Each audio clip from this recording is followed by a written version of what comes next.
So this is why our industry sucks and people hate us or love us, some of us.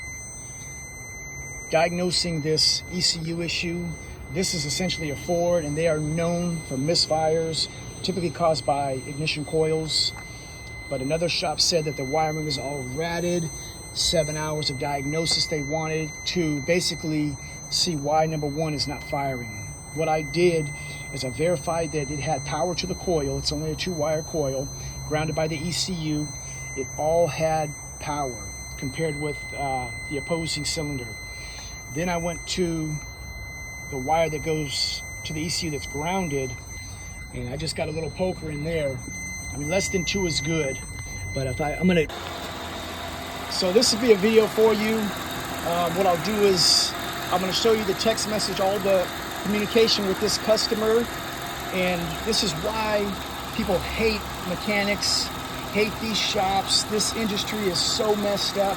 It's just full of people just taking advantage of poor folks like this gentleman. And this is an older car, but this is his car, no money for a new one, and he's just trying to keep it on the road. They told him that his wiring was just butchered, just in bad shape, because he had a new connector for the number one coil. It's the stupidest thing. Now, it is a bitch to get at that PCM, but once you remove the battery, you have access to both of those connectors. So those coils are just 2 wires. That's it. They got a constant power from a relay, and then the PCM grounds it. So they wanted 7 hours, $900 to chase this wiring to tell him what it was. And that was the second shop he went to. The first shop said it needs a PCM. Well, anyway, so he got a PCM, and it's in there now, and the car is running without a misfire. So I just want to help people.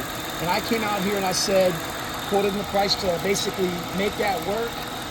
But I also wanted to test it first. It literally took me 10 minutes to access that module, the connector, and just test 2 wires. He had battery voltage at that connector compared to with number 4. And then I just ohmed out the wires back to the PCM. Hey, the wiring is good. Again, this module is known for having bad drivers because of the coils. He did all the coils. So I'm going to take this apart in a later video, and I'm going to test the drivers just to confirm it. But again, in this industry, I know that Ford Mazda modules, these older ones, are known for bad drivers. And so what I did is, okay, I confirmed all that. I installed his module. You're going to have many different tools to make this happen, but the CARDAC, factory level programming, VIN is in, parameter reset, all is good. This car is running. No check engine light. It's got to be a happy guy right here. He's paying me 1 flat fee. He's going to be happy. He's paying me $300 as opposed to the $900 to diagnose this simple issue, cylinder 1 misfire. So down the road he's going to go. I'm happy. We're all happy. So here's what the poor guy paid. Basically $140 to be told that it's misfiring, number 1 cylinder, hacked up the wire harness, which was not true, found spark plugs are shot, that's not true, or things unrelated. But we'll need added time to get to the rear harness and start testing the wire and all parts in line with the coils. Customer declined. So yeah, imagine that. I had to pay you $140 just to tell me I need another 7 hours of testing for what the first shop said ECM was what was wrong with the PCM. So no good. So this guy calls me.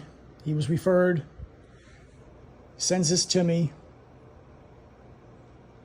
Okay. So I just kind of let him know what he's in for. Thinks the wiring is hacked up.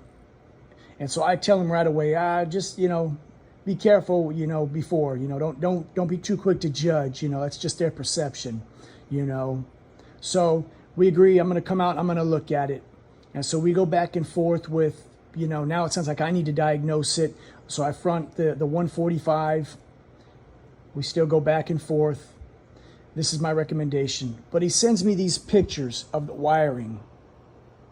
You see in the first picture up there, that's the connector for the coil. Somebody's opened up the harness, and there you go. I don't see anything bad there. And he's a little upset, but I don't think that that's the issue. So This is where he's upset. I just paid a shop $150 to tell me it's $900 to diagnose it further. How do I know you will not do the same? So there is that lack of trust, you know. There is no trust in this industry, just a bunch of scumbags. So there you go, 7 hours. 7 hours. You see how he feels about that. So I'll just skip past who that shop was. I don't know them. It just is what it is. You know, I'm not happy about that, especially with what I found. But there's a little backstory there. So this is it. I front him the $300 to program it, give him a couple of alternatives, and there you go. So again, pictures, his car's running. I sent him a video of it. So again, this guy was not happy. You know, now he is happy. It was fixed. This gentleman sent me $280. I gave him $20 for the core. I want to open it up and see if it was the driver's. But then he sent me $70 also as a tip. So, man, I love it, you know. So he's happy, a job well done, and I've earned his business for life.